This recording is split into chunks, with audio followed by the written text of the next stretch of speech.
નમસ્કાર ખેડૂત મિત્રો, સ્વાગત છે તમારું ખેડૂત ચેનલની અંદર। આજે તારીખ 8 જુલાઈ 2024 ને વાર સોમવાર।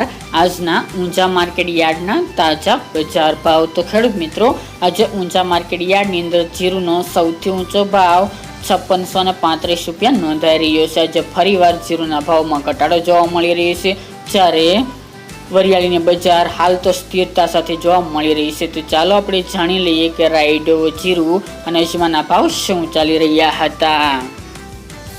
ખેડૂત મિત્રો, આજના ઊંચા માર્કેટ યાર્ડના ભાવ જોઈએ તો જીરું 4450 થી 5635 રૂપિયા, રાયડો 1000 થી 1014 રૂપિયા, સુવા 1151 થી 1900 રૂપિયા, ઈસબગુલ 2325 થી 2900 રૂપિયા, અજમો 1000 થી 3625 રૂપિયા, વરિયાળી 901 થી 3092 રૂપિયા અને તલ સફેદ 2100 થી 2575 રૂપિયા। તો ખેડૂત મિત્રો, આ તાજના ઊંચા માર્કેટ યાર્ડના તાજા બજાર ભાવ।